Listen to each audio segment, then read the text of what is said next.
এবার নির্বাচন বাংলাদেশের গণতান্ত্রিক যাত্রায় একটি ঐতিহাসিক মাইল ফলক বলে মন্তব্য করেছেন প্রধান উপদেষ্টা ডক্টর মোহাম্মদ ইউনূস। জাতির উদ্দেশ্যে ভাষণে তিনি অবাধ, সুষ্ঠু ও গ্রহণযোগ্য নির্বাচনের সর্বোচ্চ প্রস্তুতির কথা জানান। এ সময় ভয়কে পেছনে ফেলে সাহসকে সামনে রেখে ভোটারদের কেন্দ্রে যাওয়ার আহ্বান জানান প্রধান উপদেষ্টা। একটি মহল অপতথ্য এবং গুজব ছড়ানোর চেষ্টা করছে জানিয়ে ভোটের পর দ্রুততম সময়ে ক্ষমতা হস্তান্তরের কথা বলেন ডক্টর ইউনূস।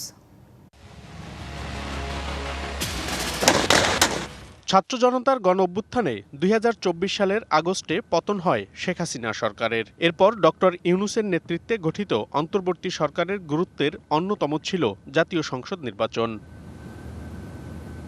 বিগত ১৬ বছরে গ্রহণযোগ্য নির্বাচন না হওয়ায় একটি অবাধ, নিরপেক্ষ ও সুষ্ঠু নির্বাচন উপহার দেওয়ার চেষ্টার কথা বারবারই বলে আসছে অন্তর্বর্তী সরকার। অবশেষে ১২ই ফেব্রুয়ারি অনুষ্ঠিত হতে যাচ্ছে বহুল কাঙ্ক্ষিত ত্রয়োদশ জাতীয় সংসদ নির্বাচন, যেখানে অংশ নিচ্ছে প্রায় অর্ধশত রাজনৈতিক দল। প্রিয় দেশবাসী, জাতীয় নির্বাচনের ২ দিন আগে মঙ্গলবার জাতির উদ্দেশ্যে দেয়া ভাষণে প্রধান উপদেষ্টা ডক্টর মোহাম্মদ ইউনূস এই নির্বাচনকে বাংলাদেশের গণতান্ত্রিক যাত্রার এক ঐতিহাসিক মাইলফলক হিসেবে উল্লেখ করেন। এবারের নির্বাচন শুধু আরেকটি নিয়মিত নির্বাচন নয়, এটি একটি গণ অভ্যুত্থানের পর দেশের প্রথম জাতীয় নির্বাচন।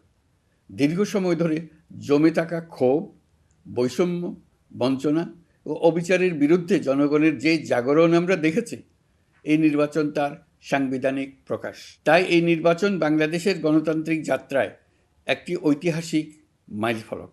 ডক্টর ইউনূস বলেন, একটি অবাধ, সুষ্ঠু ও নিরপেক্ষ নির্বাচনের সর্বোচ্চ প্রস্তুতি নেওয়া হয়েছে। তাই সবাইকে সাহস নিয়ে ভোট কেন্দ্রে যাবার আহ্বান জানান তিনি। আপনাদের কাছে অনুরোধ নয়, দাবি জানাচ্ছি, ভয়কে পেছনে রেখে সাহসকে সামনে এনে ভোট কেন্দ্রে যান।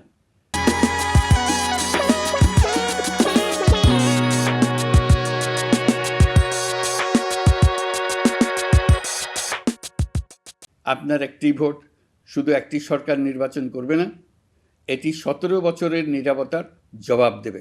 নির্বাচন নিয়ে একটি মহল এখনও অপতথ্য ছড়ানোর চেষ্টা করছে বলে জানান প্রধান উপদেষ্টা। বলেন, ভোটের ফলাফলের পর দ্রুততম সময়ে দায়িত্ব বুঝিয়ে দেবে তার সরকার। এখন নতুন করে অপপ্রচার চালানো হচ্ছে যে বর্তমান অন্তর্বর্তী সরকার নাকি নির্বাচিত জনপ্রতিনিধিদের কাছে দায়িত্ব হস্তান্তর করবে না। আপনারা নিশ্চিত থাকুন, নির্বাচনে বিজয়ী জনপ্রতিনিধিদের কাছে দ্রুততম সময়ে ক্ষমতা হস্তান্তর করে অন্তর্বর্তীকালীন সরকার তার দায়িত্ব সমাপ্ত করবে। ফলাফল যাই হোক না কেন, ব্যক্তি বা দলীয় স্বার্থের চেয়ে জাতীয় স্বার্থকে প্রাধান্য দিয়ে তা মেনে নেয়ার আহ্বান জানান প্রধান উপদেষ্টা।